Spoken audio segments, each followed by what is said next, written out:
Hey, I'm just going to make this very crystal clear. Y'all are either going to have to fight or you're going to die. They're coming for our water. They're coming for water. They don't want us to live a life where we have water. We're already paying for it, but they want us just basic consumptions so they can have it for what they want. You're going to either fight or you're going to die because none of us can survive without water, and they don't care about us. If you're not serving little white America in the Middle East, if you ain't working, then you're obsolete. And honestly, they don't really need us because they can build welfare cities all over this country. That's all they care about, data centers and welfare cities. If you understand what I'm saying, you know, just look up D-theft. Y'all are living in fucking la-la land if you think you're going to go back to what you think America used to be, which was just a smoking mirror anyway. You're going to have to fight or you're going to die. That's the bottom line on top. I'm sure I'm a little bit behind the curve on this, but I just recently learned that water, the one thing that we need for survival, is now being publicly traded on the New York Stock Exchange.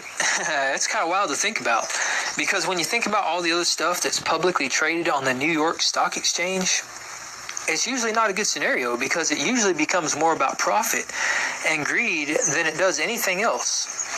So when I first learned about this, I was like, man, I need to look into this. I need to do some research and see what's going on here, see why it's happening and what that's going to mean for us. And I'm just going to tell you right now that what I discovered is pretty darn crazy. It's actually kind of dark, maybe borderline nefarious, kind of scary, but I took some notes down and I'm going to share those with you because I think this is very, very important. And it pays to be prepared. You know, knowing what's coming and being prepared for it is going to pay in the long run no matter what the situation is. So let's just dive straight into this, all right? I've got a bunch of notes here, and I want to also say that this isn't just about water. This ties into a lot of other stuff, which is equally just as terrifying, all right? So first of all, I learned about this, and I found out that it started being publicly traded back in December of 2020. All right, so instead of water now being a basic right and a human, well, let's say a human right and a basic necessity, it is now a commodity. It's monetized, it's tokenized. That's the key thing to keep in mind here. So water went from being the basic human right to now being big business. And now in 2026, 6 years later, business is booming because there are now roughly about 15 regulated water companies that are now being publicly traded. And I mean, combined, they're worth billions and billions of dollars. And there are people that are getting quite rich. And when you look at all the people that are investing in these stocks, it's not just us little guys here at the bottom trying to make a buck. It is, of course, the private institutions, these humongous private investment firms that are worth multiple trillions and trillions of dollars. And you know, I thought about this, I'm like, $1 trillion sounds like a lot of money, but when you visualize it, this is going to blow your mind, but you can actually stack $1 bills, $1 trillion worth of $1 bills into a column, and it will literally reach the moon. That is how much money $1 trillion is. And now we have these private investment firms that are worth multiple trillions of dollars that are investing into water. And what do these companies care about? How did they get so rich? They care about profit. So naturally, that led me down some more rabbit holes, we'll call them. And I started thinking about what incentive do they have to invest in something like water? Because water, I mean, it's the most abundant thing on the planet. 71% of the Earth's surface is water. So I'm like, you know, it's everywhere. So how could it be worth so much money? And this is where things get pretty interesting. So 5% of the Earth's water is fresh water. That's a lot less than 71%. And of all of the water on the planet, only 0.5% is accessible and safe for human consumption. So when you think about that, that paints an entirely different picture on this entire scenario. And it gets even crazier because we have these leaders, whether they be self-appointed or elected officials, it doesn't really matter, but these leaders, these people that are in charge or think they're in charge, telling us these things over the last 5, 6, 7 years, And it's very important to pay attention to what these people are saying, because usually what they say comes true. They don't tell us these things just to talk. They tell us these things because usually it's exactly what they're doing, and it's exactly what they have planned.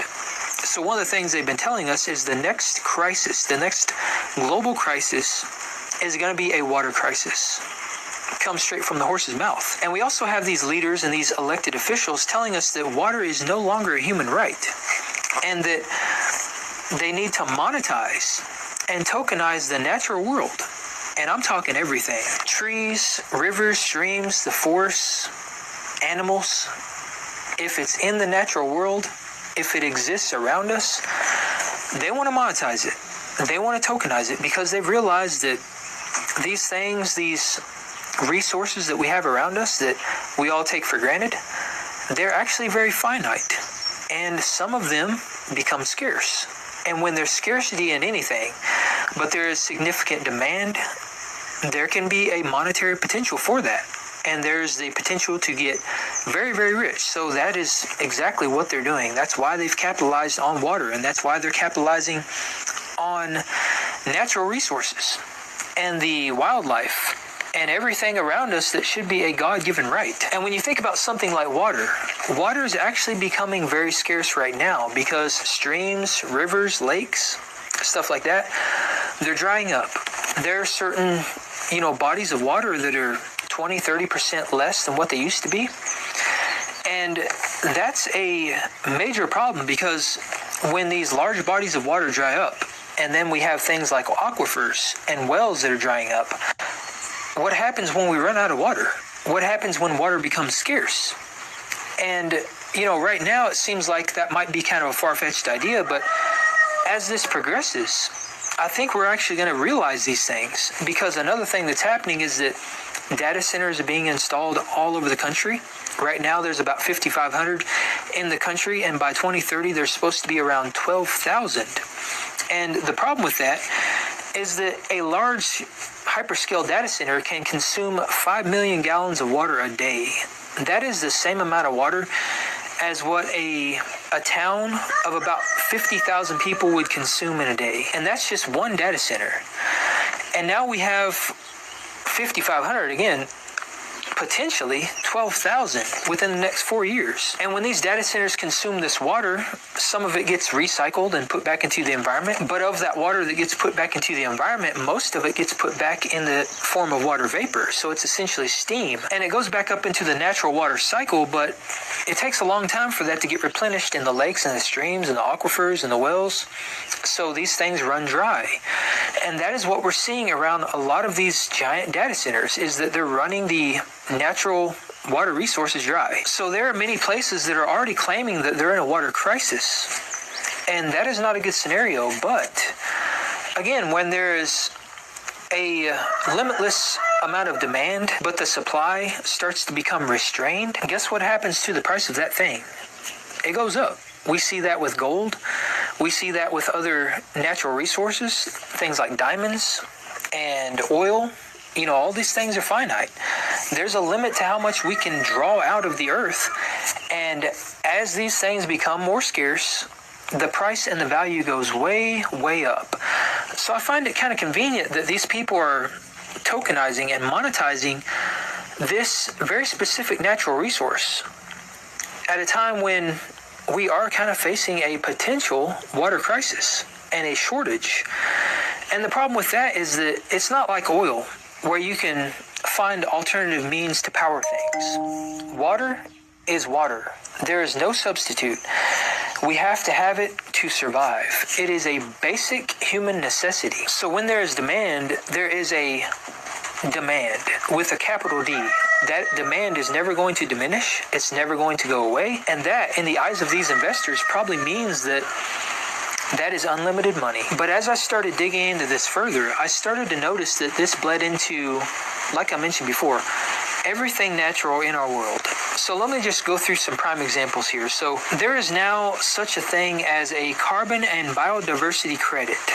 And what this is tradable certificates that fund measurable, durable conservation and restoration of ecosystems. kind of sounds like a bunch of word salad. But what this does, this allows private equity companies to finance wildlife conservation, getting X amount of credits for X amount of land or natural resources, and a dollar amount is then assigned to each credit. So in other words, if I'm a private equity company or a private firm or private investor, I could come in and I could buy, certain parts of your land. Let's say I want to buy 100 acres.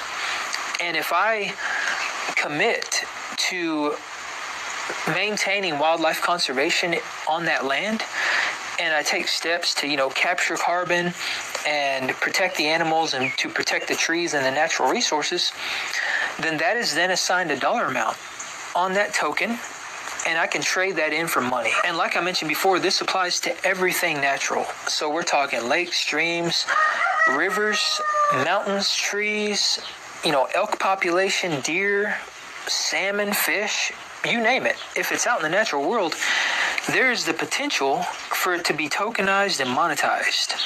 But the catch here is that in order to maintain conservation and to get, the value of the credit, you have to prohibit people from using the land for productive means. In other words, you can't hunt or fish, you can't forage. It is off limits to people.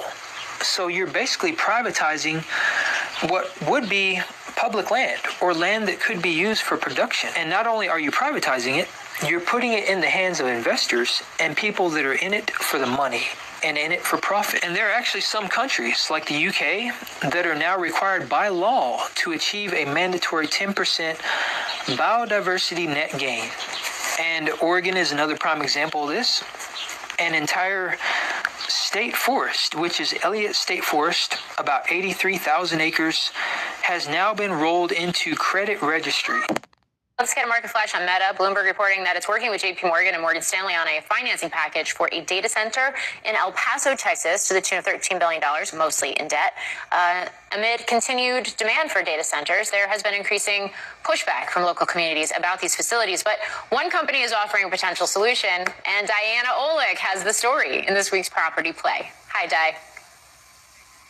Hey, Morgan. Yeah, it's an unlikely partnership. Span, which is a startup that makes smart electrical home panels, is teaming up with NVIDIA and Pulte Group, a major U.S. home builder. Span is now making small, fractional data centers, they call them nodes, that can be put on the side of residential homes. So the idea is to take advantage of unused electrical capacity on local grids, which the Span smart panels find.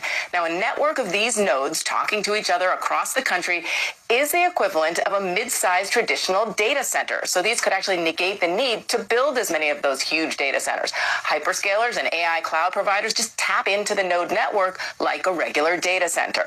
Now, Span collaborated with NVIDIA using its technology in the system. Span claims it can install 8,000 of these units about 6 times faster and at 5 times lower cost than the construction of a typical centralized 100-megawatt data center of the same size.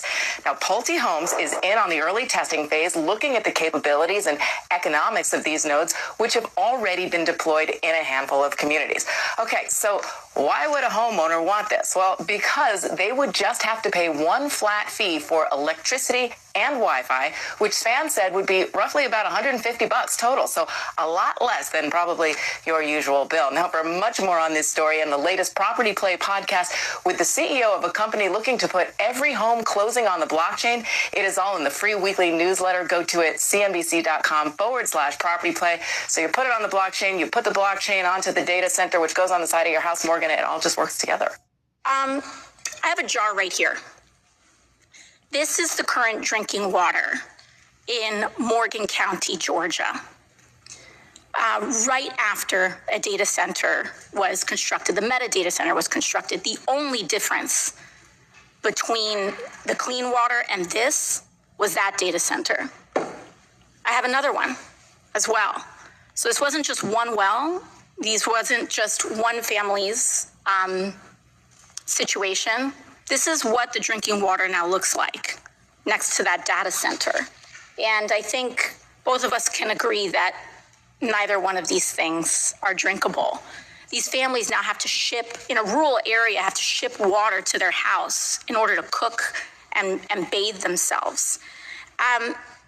Now, I'm curious if the EPA plans any investigations on how data centers are affecting water quality and availability. I understand what you said about the rule, but are there going to be any open investigations on this issue? So as soon as I get back to the office, I will be looking into exactly what you've just talked about, because anywhere, whatever type of construction it is a priority to ensure that water quality standards established by EPA are being met. And so we'll be looking into that certainly. Thank you. I sincerely appreciate that because I think this is of utmost importance, and we're seeing this happening across the country. I'd also like to ask about the administration's push to build more data centers by fast-tracking construction. Because the administration's been issuing executive orders to fast-track data center construction when we know that water quality is encountering major issues.